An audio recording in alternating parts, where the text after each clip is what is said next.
નમસ્કાર વાલા વિદ્યાર્થી મિત્રો, સ્વાગત છે આપ સર્વ વિદ્યાર્થી મિત્રોનું તમારી પોતાની YouTube ચેનલમાં। આજના વિડીયોમાં આપણે ધોરણ 6 ના હિન્દી વિષયના પુનરાવર્તન 1 નો વિડીયો જોવાના છીએ।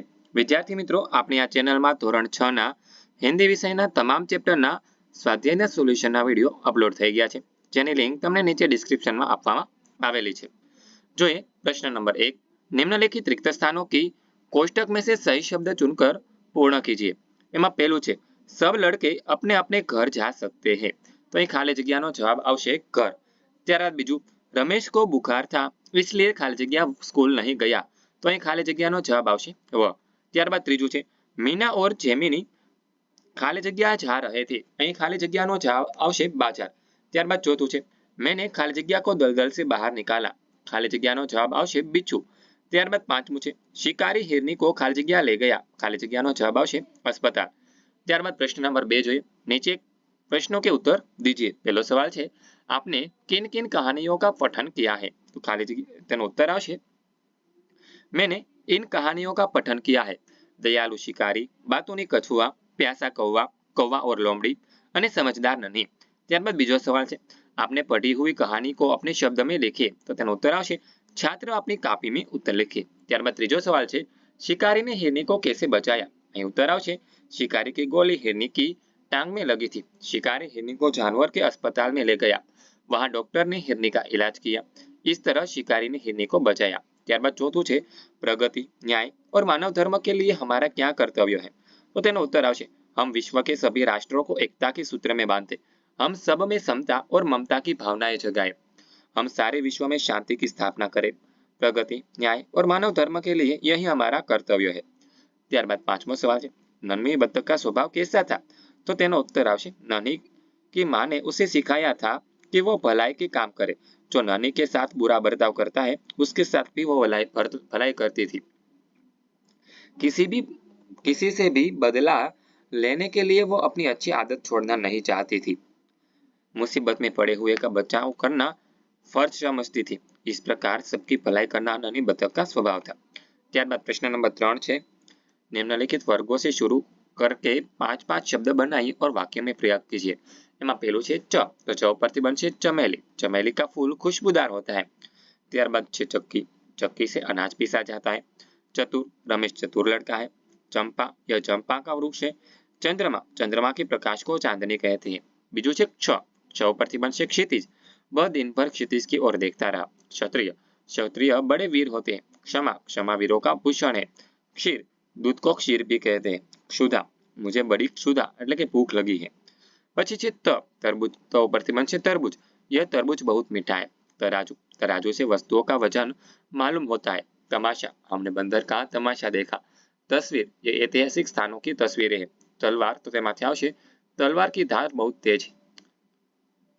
પછી भ, भ ઉપરથી બનશે भवन, यह शाला का नया भवन है। બીજું છે ભજન, તો ત્યાંથી આવશે गांधी जी रोज भजन करते थे। પછી આવે ભક્ત, नरसिंह मेहता श्री कृष्ण के भक्त थे। भक्षक, हाय रक्षक ही भक्षक बन गया। પછી भगदड़, तो એમાં આવશે धमाका होते ही चारों ओर भगदड़ मच गई।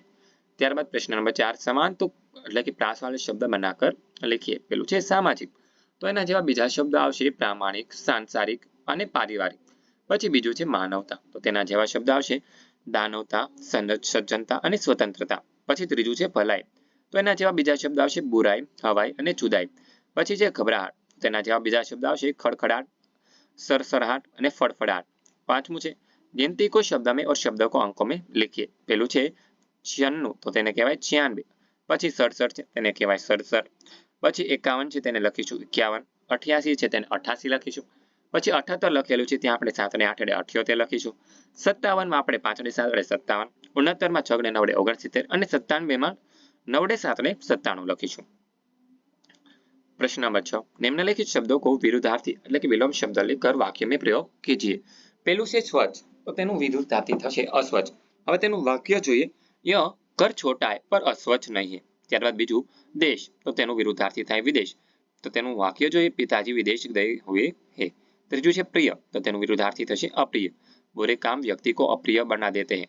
પછી ચોથું છે अधिक, તો તેનો વિરુદ્ધાર્થી થાય कम, जो चाय में शक्कर कम है। પછી प्रश्न नंबर 7, निम्नलिखित शब्दों के समानार्थी शब्द लिखकर वाक्य में प्रयोग कीजिए।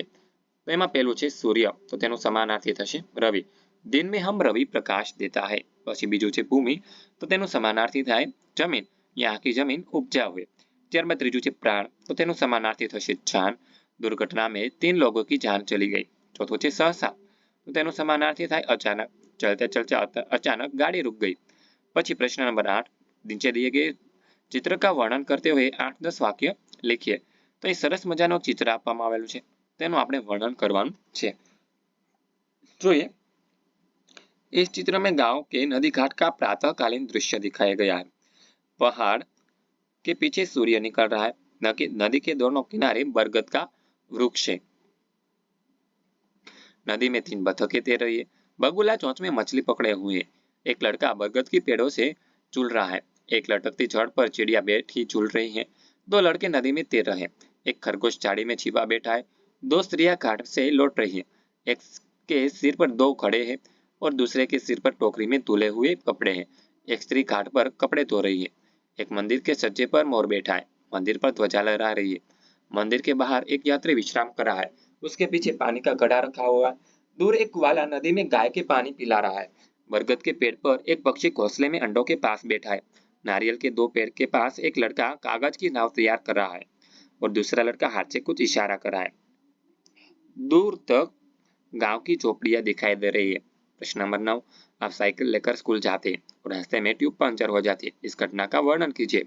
तो उत्तर आवश्य, एक दिन मैं साइकिल पर स्कूल जा रहा था। रास्ते में मेरी साइकिल की ट्यूब पंक्चर हो गई। स्कूल का समय हो रहा था और वो इधर साइकिल को पकड़कर चलाना मुश्किल हो रहा था।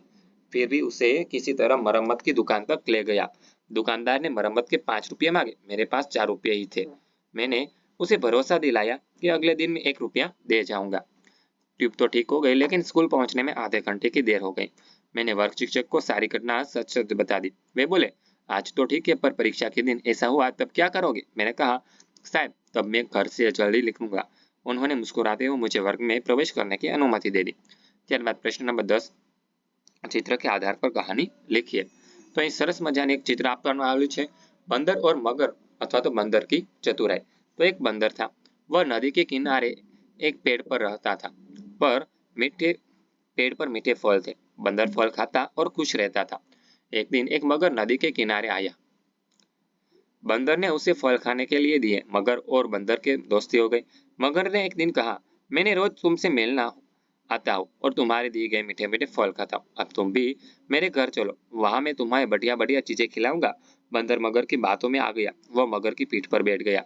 नदी के बीच पहुंचकर मगर बोला, मैं तो तुम्हारा कलेजा खाना चाहता हूँ। बंदर घबराया, मगर उसने बुद्धि से काम लिया। उसने कहा, अरे अपना कलेजा तो मैं पेड़ पर ही रखाया हूँ। तुम मुझे पहले कहते, अब लौटकर किनारे चलो, मैं तुम्हें अपना कलेजा दे दूंगा। मूर्ख मगर बंदर को लेकर जैसे ही नदी के किनारे पहुंचा, बंदर मगर की पीठ से उछलकर पेड़ पर जा बैठा और बोला, मूर्ख, कलेजा कहीं पेड़ पर रखा जाता है? वह तो हमारे शरीर में ही होता है। भगवान की कृपा से मैं तेरी चाल में फंसने से बच गया। इस तरह बंदर ने चतुराई से अपनी जान बचाई। विद्यार्थी मित्रों, आ विडियो જોયો, સાંભળ્યો અને સમજ્યા તે બદલ આપ સર્વનો ખૂબ ખૂબ આભાર।